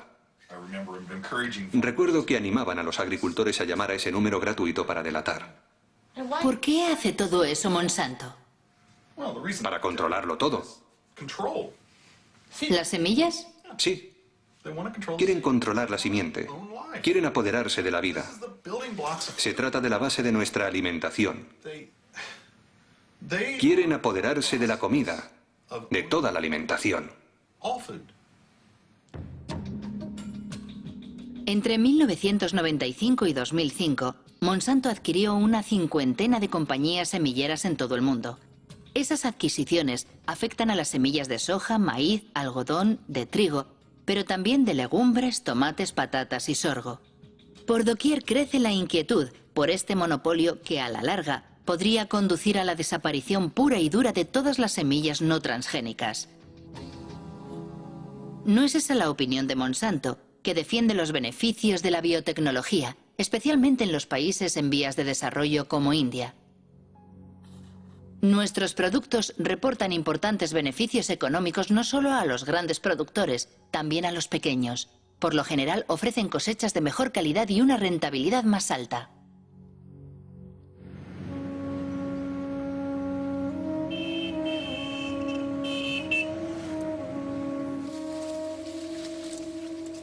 India es el tercer productor mundial de algodón. En 1999, Monsanto compró Maiko, la primera empresa productora de semillas del país. 2 años más tarde, el gobierno indio autorizó los cultivos BT, denominados Bollgard, que fueron manipulados para fabricar un insecticida que supuestamente repele los ataques del gusano americano, un parásito del algodón. Día y noche, las 24 horas todos los días. Bollgard te protege. Este es el poder de Bollgard. Menos herbicida, más beneficios. Semillas de algodón Bollgard. El poder para vencer a los insectos. Desde el año 2001, Kiran Sakari y Abdul Gaim estudian día a día los cultivos del algodón transgénico entre los pequeños agricultores del distrito de Warangal. Cada año, estos 2 ingenieros agrónomos publican un informe comparando el rendimiento y los costes de producción del algodón BT con el del algodón convencional. En 2006, la cosecha fue arrasada por una enfermedad que afecta a los cultivos transgénicos. Las plantas de este campo de algodón Bollgard están infectadas por la rizoctonia. El interior del tallo es fibroso, al contrario que en una planta sana. Es típico de esta enfermedad. Todos los agricultores dicen que nunca lo habían visto. En el estudio que realizamos en 2001, solo observamos la enfermedad en algunas plantas de algodón BT. Pero con el tiempo se ha extendido y ahora no solo la encontramos en los campos de algodón BT, también en los cultivos no transgénicos. Personalmente creo que existe una mala interacción entre la planta manipulada y el gen insertado. Eso provoca una mayor debilidad en la planta que ya no se resiste a la rizoctonia. He leído en la página web de Maiko Monsanto que el algodón BT reduce supuestamente en un 79% el uso de pesticidas y aumenta el rendimiento en un 30%. Pero es un fracaso total. Invariablemente, al cabo de 70 o 90 días hay que tratar a las plantas contra el gusano americano, aunque sea algodón BT. ¿Cómo se explica que tantos agricultores compren semillas BT? Para los campesinos la oferta es muy reducida. Después de la última cosecha era muy difícil encontrar semillas en el mercado que no fueran BT.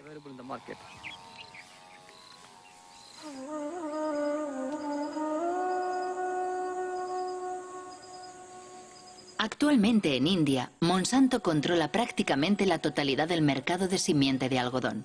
Una manera de imponer sus semillas transgénicas 4 veces más caras que las semillas convencionales. Para conseguirlas, los campesinos se ven obligados a empeñarse con intereses de usura. Si la cosecha es mala, van a la quiebra.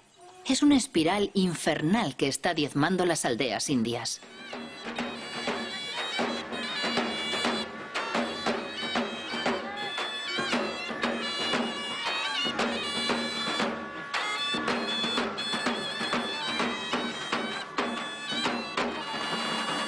¿Por qué razón se suicidó? La cosecha se ha perdido. ¿Algodón BT? Sí, algodón BT. ¿Hay alguna otra razón? Las deudas. ¿Qué edad tenía? 25 años. Se bebió 1 litro de pesticida.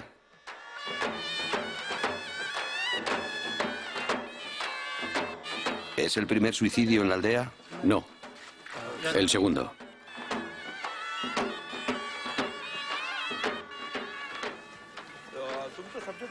Funerales como el que acabamos de ver se repiten 3 veces al día en la región de Vidarbha, donde el algodón BT se introdujo en 2005. Es cierto que a pesar de no ser un fenómeno nuevo en la India, con la introducción de los transgénicos se ha incrementado notablemente. Pero pocos han denunciado este escándalo internacional que enfrenta en un combate desigual al fuerte con el débil.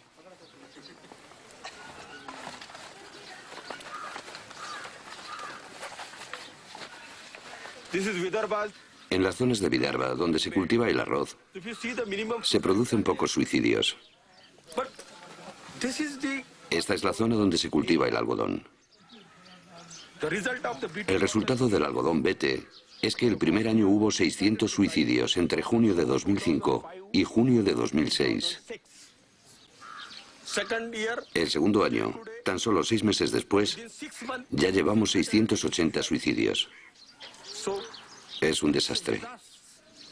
Sí, es un desastre completo. El problema reside en que los alimentos transgénicos hacen que los agricultores dependan completamente de las fuerzas del mercado. No solo tienen que pagar la simiente más cara, también tienen que comprar abonos. Además, el consumo de insecticidas no se reduce. Es mentira. Monsanto dice que los transgénicos son mejores para el pequeño agricultor. ¿Qué opina usted? Nuestra experiencia demuestra que eso es completamente falso. Es mentira.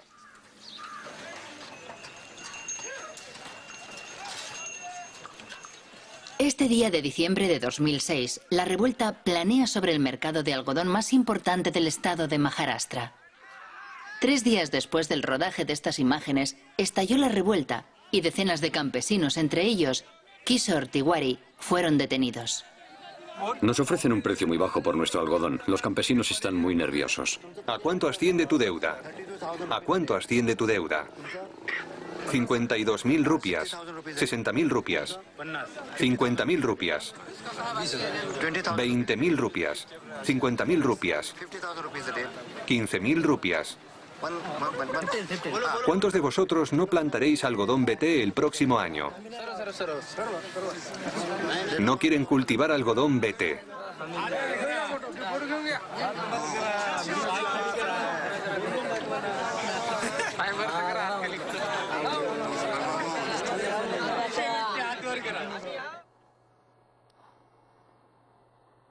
Las semillas del suicidio. Es el título de un libro escrito por Vandana Shiva. Esta física, ganadora del Premio Nobel Alternativo, dirige una fundación económica y una red de granjas productoras de semilla bautizada Nadyana.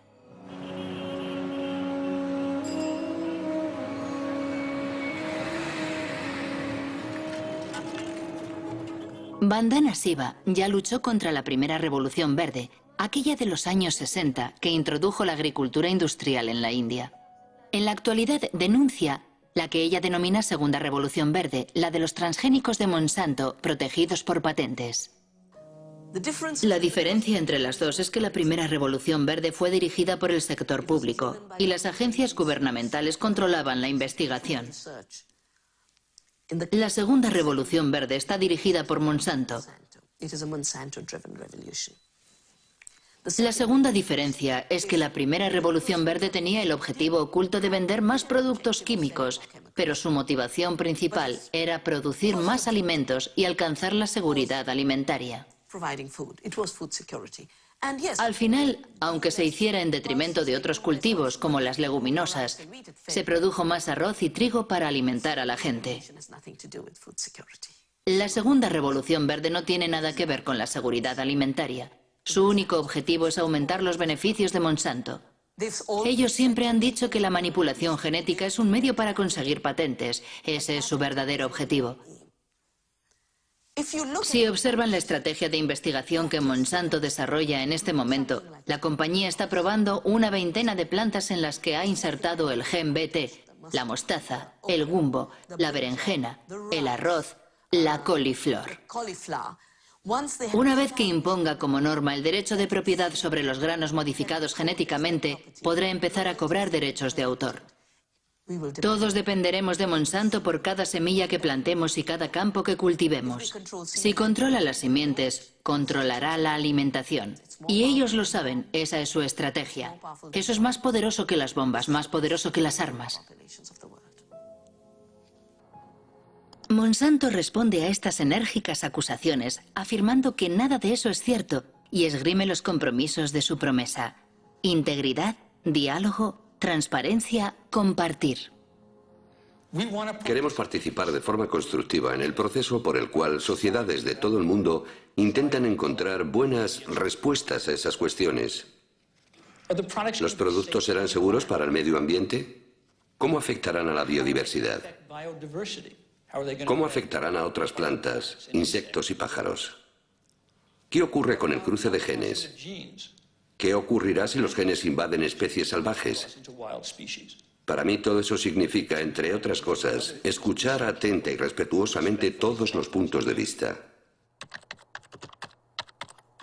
Como quien no quiere la cosa, Robert Shapiro acaba de hablar de un tema muy delicado que preocupa extraordinariamente a todos los detractores de los transgénicos: la contaminación transgénica. Monsanto prefiere hablar de presencia accidental como consecuencia del orden natural. Al parecer, los transgénicos ya han contaminado el maíz mexicano.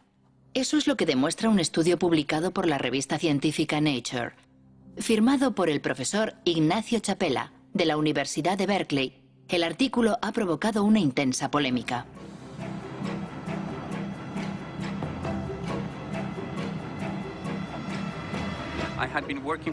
Durante 15 años he trabajado con comunidades indígenas de Oaxaca, en México, para enseñarles a analizar su medio ambiente.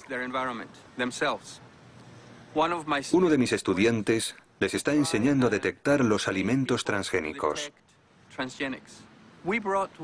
Llevamos una lata de maíz americano en conserva que tenía que servirnos de control positivo porque sabíamos que era maíz transgénico. Necesitábamos un control negativo y pensamos que el maíz mexicano era perfecto para eso, porque es el maíz más puro y mejor conservado del mundo. Cuando analizamos las muestras, descubrimos sorprendidos que el maíz que creíamos que no era transgénico ya contenía ADN transgénico. Fue una gran sorpresa comprobar que las variedades tradicionales, preservadas y mantenidas localmente desde hacía 10.000 años, ya estaban contaminadas por transgénicos procedentes de Estados Unidos.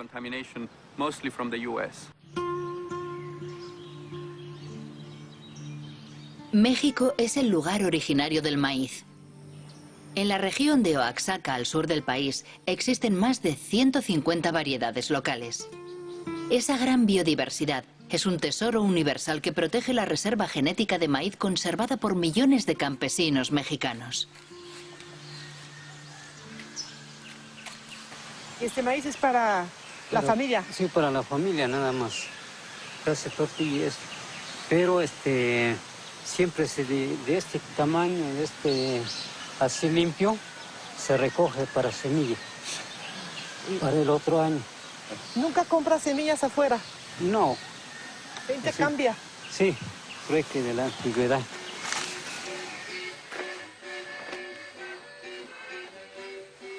Para proteger la diversidad de su maíz, México ha prohibido los cultivos transgénicos. Sin embargo, en el marco del Tratado de Libre Comercio firmado con Estados Unidos y Canadá, el país no puede impedir la importación masiva de maíz americano, transgénico en un 40%. Destinado exclusivamente al consumo humano y animal, el maíz americano amenaza la producción local. Fuertemente subvencionado por la administración de Washington, el maíz industrial, como aquí se le llama, cuesta 2 veces menos que el maíz tradicional.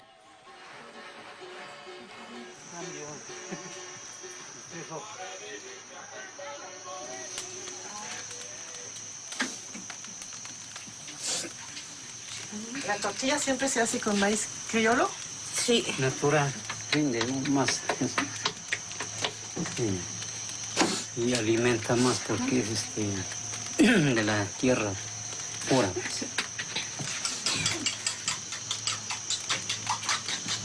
Este es el maíz morado.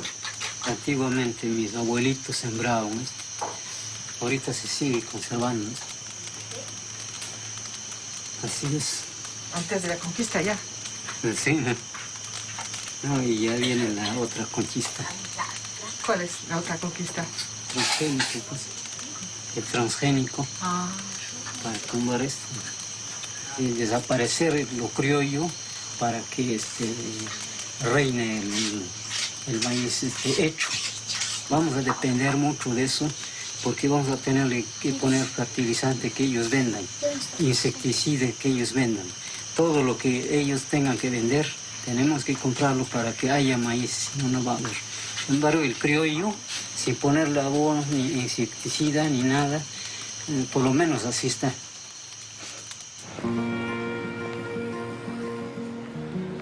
El artículo de Ignacio Chapela en Nature provocó una gran conmoción en México.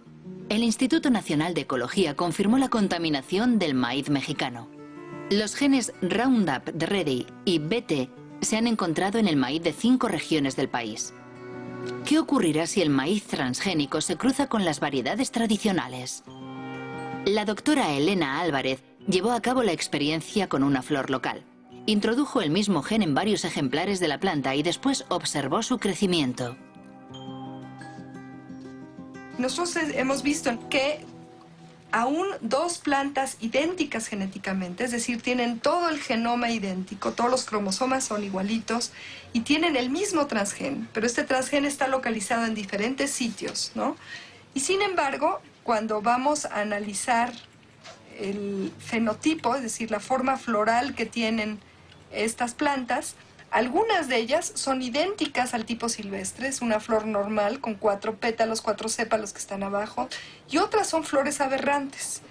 Tiene pelos ectópicos, tiene pétalos también con formas raras, y algunas de estas flores pueden llegar a ser completamente monstruosas.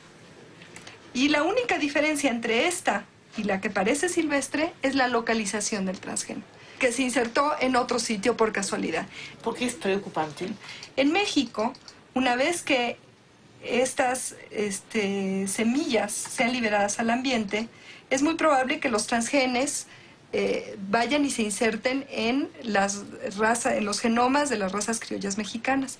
Esto no se puede controlar. Una vez que se libera al ambiente y que hay entrecruza, que la va a haber porque el maíz se poliniza abiertamente por viento, entonces el fondo genético del criollo puede hacer que el mismo transgen tenga efectos distintos, ¿sí?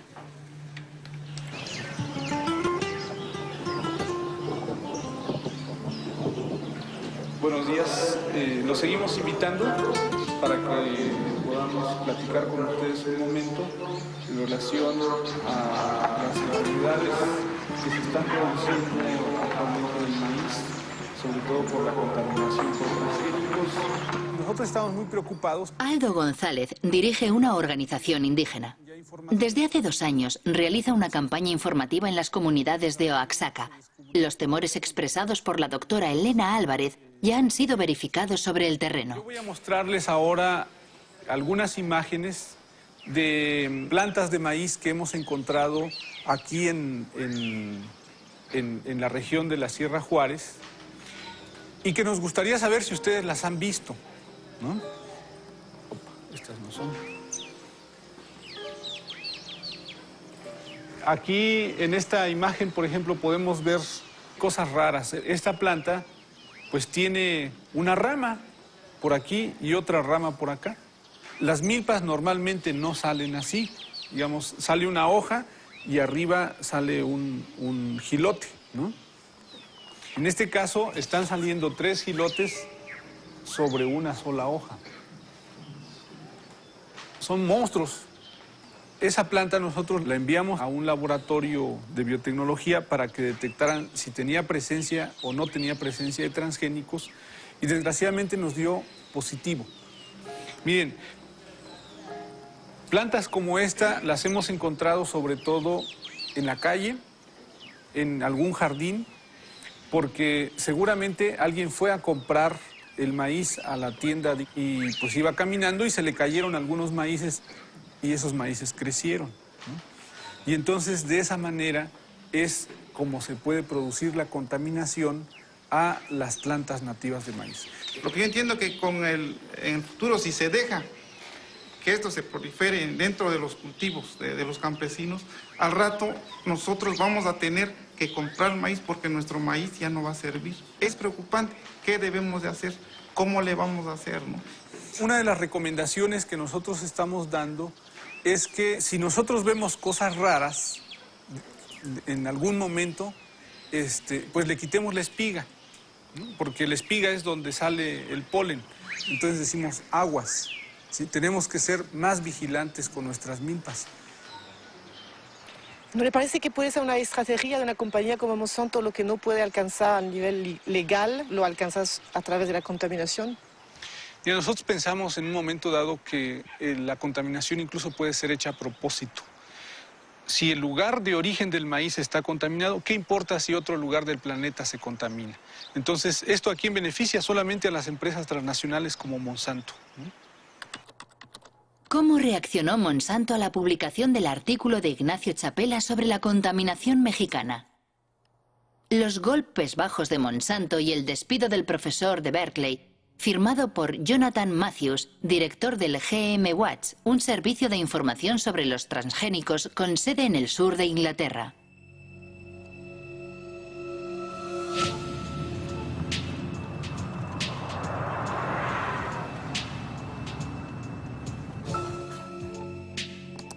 Según Jonathan Matthews, Ignacio Chapela ha sido víctima de una campaña lanzada en AgBioWorld, una página web partidaria de los transgénicos. La víspera de la publicación del artículo de Nature, una tal Mary Murphy envió un email que AgBioWorld distribuyó entre miles de científicos de todo el mundo. Decía así: los activistas sin duda van a hacer correr el bulo de que el maíz mexicano ha sido contaminado por genes de maíz transgénico. Al día siguiente, una tal Andura Smetasek envía un segundo email. Ignacio Chapela, activista antes que científico. Es verdaderamente una campaña de difamación. Los 2 primeros días entran en escena Murphy y Smetasek. A continuación, otros científicos reaccionan diciendo: tenemos que hacer campaña contra eso. Tenemos que inundar Nature con emails que digan que ese estudio no es serio. He pasado mucho tiempo investigando quiénes eran Smetasek y Murphy. Por lo que respecta a Smetasek, si consideramos los datos técnicos de sus emails, vemos recibido de y la dirección del remitente. Y después un protocolo de Internet. Solo hay que copiarlo y buscarla en un anuario de páginas de Internet.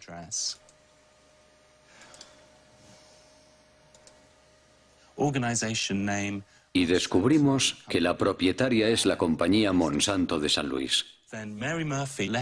En cuanto a Mary Murphy, dejó algunas pistas que me permitieron llegar hasta ella. Como podemos ver aquí, los emails enviados por Mary Murphy son de la dirección bw6biwood.com. Investigando, descubrimos que bitboot.com es el nombre de una agencia de comunicación llamada Group Vivin y que entre sus clientes se encuentra Monsanto. Falsos científicos. ¿Realmente son golpes bajos? Sí, podemos hablar de métodos muy sucios que pisotean la ética más elemental. Demuestran que se trata de una empresa capaz de cualquier cosa por imponer sus productos en todo el mundo, incluida destruir la reputación de todos aquellos que se pongan en su camino. La prensa británica se hizo eco de las acusaciones de Jonathan Matthews, pero Monsanto ha preferido ignorarlo. Mientras continúa su imparable ascensión, la firma defiende su visión de un mundo transgénico que supuestamente resolverá los problemas del hambre y el medio ambiente en perfecta armonía. La experiencia práctica demuestra claramente que la coexistencia entre la agricultura transgénica y la agricultura convencional o biológica no solo es posible, sino que existe de forma pacífica en todo el mundo.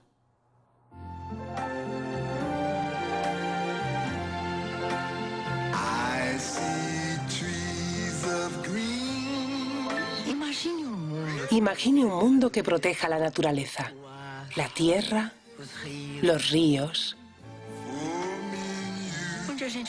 donde la gente pueda producir maíz con menos productos químicos y sin matar los bosques. Usted está pensando en un mundo con transgénicos.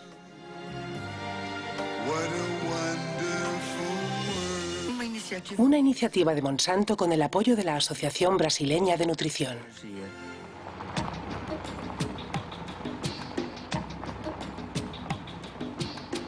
El mundo transgénico ya está en marcha en América del Sur, donde en 2007 se sembraron 40 millones de soja Roundup Ready. La conquista comenzó 10 años antes en Argentina, el único país que autorizó oficialmente los cultivos transgénicos. Desde entonces, los transgénicos se han extendido misteriosamente por los países vecinos, como Brasil o aquí, en Paraguay. En 2005, el gobierno paraguayo legalizó finalmente los cultivos clandestinos para salvar sus exportaciones de soja, especialmente a Europa, donde el etiquetado de los transgénicos es obligatorio. Una forma de reconocer que el Ministerio de Agricultura se enfrentaba a un hecho consumado. Cuando se aprobó la utilización del transgénico, había entrado originalmente el transgénico en forma irregular. ¿Y se sabe cómo entraron las semillas? ¿Cómo entraron? ¿Por la bolsa negra o...? No, nosotros le llamamos esas bolsas blancas. No le llamamos, ustedes le llamarán bolsas negras, nosotros le llamamos bolsas blancas. Son semillas que no tienen certificaciones oficiales. ¿Se sabe si Monsanto tuvo un papel en el contrabando de semillas? Quizás las empresas pudieron haber promocionado sus variedades, sus líneas de semillas. Evidentemente, y como le digo, el gobierno tuvo que reaccionar ya proactivamente, pero una vez ocurridos los hechos.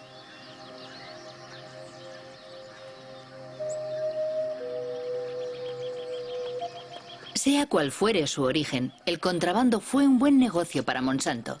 Desde que los cultivos fueron legalizados, la compañía ha conseguido que los productores paguen derechos por cada tonelada de soja producida. Igual que en Brasil.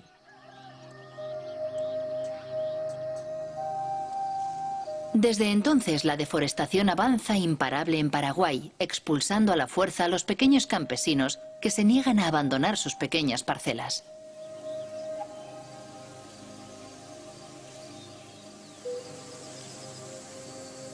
Jorge Galeano dirige una organización campesina que lucha contra el avance de lo que llama el desierto verde. Así como estamos teniendo acá una muestra de lo que es el sojal, en realidad es solamente un monocultivo que destruye todo lo que está a su paso, ¿verdad? Entonces, estos eran totalmente bosque y, digamos, parte de la agricultura familiar campesina, que conviven con las plantas, con los árboles, ¿verdad? La mandioca, el maíz. ¿Le parece, Jorge, que el monocultivo transgénico puede convivir con las producciones de los pequeños campesinos aquí? Nosotros estamos seguros que no. No puede convivir, no son compatibles. Es una guerra silenciosa que va eliminando comunidades campesinas, familias campesinas, biodiversidad que tenemos en el campo. Esta trae muerte, trae pobreza, trae enfermedades y la eliminación de todos los recursos con que nosotros contamos para sobrevivir. Actualmente, por todo el país, se fumiga Roundup, con avionetas o con abonadoras llevadas por obreros agrícolas sin ninguna protección. Se fumiga justo hasta la puerta de las casas o cerca de los cultivos de supervivencia de los pequeños campesinos. Todos los años se destruyen cosechas y miles de personas son contaminadas. Como esta familia rodeada por los transgénicos de Monsanto. Los padres están preocupados por su hijo Pedro, que todos los días tiene que atravesar los campos de soja para ir a vender las tortillas de maíz que hace su madre.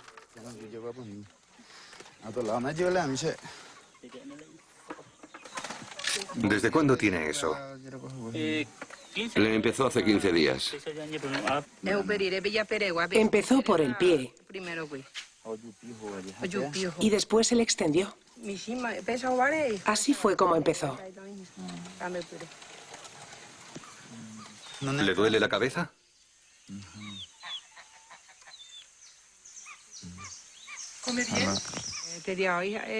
Muy poco. Hoy no ha querido comer lo que le preparé. Solo ha tomado un zumo. ¿Y su hermano? Él come mejor, pero es difícil. Así es, vivimos. Tomamos el agua, intoxicado.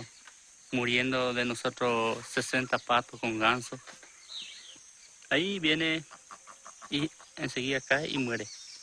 Porque allá se pasaba, se mata todo. Ahí en la altura. Y cuando llueve viene el agua y el pato vive por el agua. Y por eso. En Paraguay, el 2% de la población posee el 70% de las tierras cultivables y con los transgénicos la concentración no deja de aumentar. Las 3/4 partes de los productores de soja son extranjeros que invierten su dinero en el nuevo oro verde. Con la crisis de las vacas locas y la prohibición de las harinas animales, y más recientemente, con la pasión por los biocarburantes, el precio de la soja se disparó provocando una avalancha de los cultivos Roundup Ready. Según el último censo de Paraguay, 100.000 personas abandonan cada año el campo para instalarse en los suburbios de las grandes ciudades. La mayoría huye de la soja transgénica de Monsanto, destinada a alimentar los pollos, las vacas y los cerdos de Europa. Ñaña, imítala sobre el modelo de producción. Vamos a hablar del modelo de producción de soja transgénica promovido por Monsanto. Es una empresa multinacional presente en el mundo entero, cuyo objetivo es controlar toda la producción de alimentos en el mundo. ¿Y cómo? A través de la implementación de una agricultura sin agricultor. El resultado es que nos priva de nuestra soberanía alimentaria, es decir, de la posibilidad de alimentarnos por nosotros mismos, sin depender de nadie para hacerlo. Por eso decimos que tenemos que luchar por nuestra soberanía, tenemos que luchar por nuestras tierras, tenemos que defender nuestra comunidad, tenemos que defender nuestra familia, tenemos que defender nuestro país. Mi familia vive en la ciudad y yo no quiero ir allí. Por eso, yo vivo aquí, porque en la ciudad hay que comprarlo todo, hasta la comida, mientras que aquí lo que sembramos es nuestro. Podemos comer lo que queremos, cuando queremos, mientras que en la ciudad no podemos comer lo que queremos. Quiero añadir que el combate de estas familias por su supervivencia nos concierne a todos. En 2007, Monsanto tenía 18.000 empleados en 50 países. Mientras, sus acciones en bolsa no han dejado de subir y sus beneficios alcanzaron $1.000 millones. Entre sus accionistas se encuentran fondos de pensiones, bancos, pero también cientos de miles de pequeños accionistas.